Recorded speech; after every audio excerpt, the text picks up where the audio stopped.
শেখ হাসিনার সাবেক ব্যক্তিগত সহকারী ও আওয়ামী লীগ নেতা বীর মুক্তিযোদ্ধা মতিউর রহমান রিন্টু আমার ফাঁসি চাই নামে একটি বই লিখেন শেখ হাসিনাকে নিয়ে। পরবর্তীতে সে বইটি শেখ হাসিনা সরকার নিষিদ্ধ ঘোষণা করেন এবং রিন্টু সহ তার পরিবার বিদেশে পালিয়ে যায়।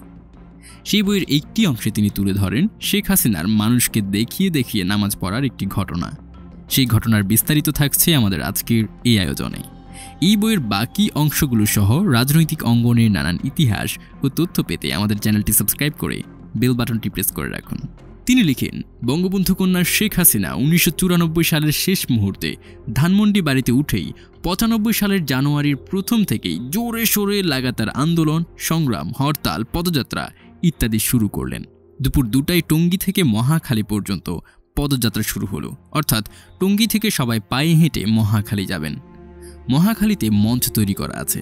পদযাত্রা শেষে এই মঞ্চ থেকে শেখ হাসিনা ভাষণ দেবেন। শেখ হাসিনা তার বেতনভুক্ত ব্যাগ বহনকারী রামমোহন দাসের নামে রেজিস্ট্রেশন করা লাল রঙের নিশান পেট্রোল জিপে করে বাকি সব নেতাকর্মী পায়ে হেঁটে টঙ্গী থেকে মহাখালীর দিকে রওনা হলো। প্রায় ৫-৭ হাজার লোকের পদযাত্রা। হাজার লোকের ঠিক মাঝখানে শেখ হাসিনা জিপে করে পদযাত্রার সঙ্গে তাল মিলিয়ে চলছেন। পদযাত্রার মাঝে মাঝে গোটা বিশেক রিকশায় মাইক বেঁধে নানা ধরনের স্লোগান দেওয়া হচ্ছে। জানুয়ারি মাস, শীতের বেলা হাঁটতে খুব একটা খারাপ লাগছে না। দুপুর গড়িয়ে বিকেল হবে। হঠাৎ একটা মাইকে বলা হলো জননেত্রী শেখ হাসিনা এখন আসর নামাজ পড়ছেন।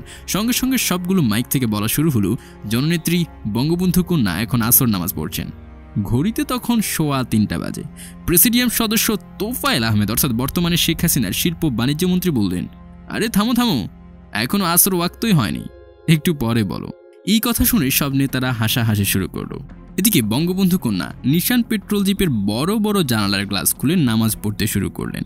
আর পদযাত্রার হাজার হাজার পুরুষ জিপ গাড়ি ঘিরে শেখ হাসিনার নামাজ পড়া দেখতে লাগলো। নামাজ শেষ হয়ে গেল, কিন্তু মাইকে নামাজ পড়ার প্রচার শেষ হলো না। প্রায় ১ ঘন্টারও বেশি সময় গোটা বিশেক মাইকে শেখ হাসিনা নামাজ পড়ছেন প্রচার করা হলো। অন্য আরেকদিন মোহাম্মদপুর থেকে পদযাত্রা শুরু হয়ে গুলশান আমেরিকান অ্যাম্বাসির সামনে দিয়ে বাড্ডায় গিয়ে শেষ হবে।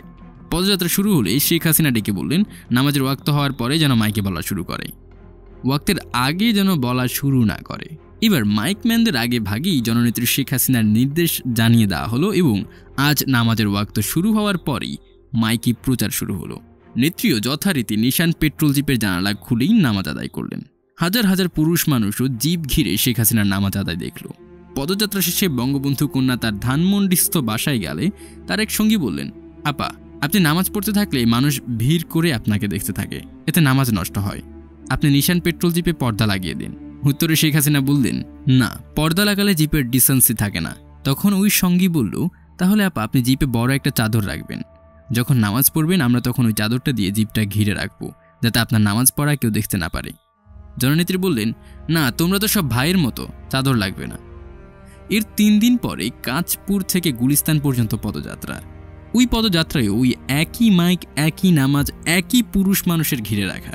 এই পদযাত্রায় যোগ দিয়েছিল নোয়াখালী জেলা আওয়ামী লীগের সভাপতি মোহাম্মদ হানিফ। বঙ্গবন্ধু কন্যা শেখ হাসিনার নিশান পেট্রোল জিপের পাশে হাঁটতে হাঁটতে মোহাম্মদ হানিফ বঙ্গবন্ধু কন্যা শেখ হাসিনাকে জিজ্ঞেস করলেন, নেত্রী, আমার মিতাকে দেখছি না।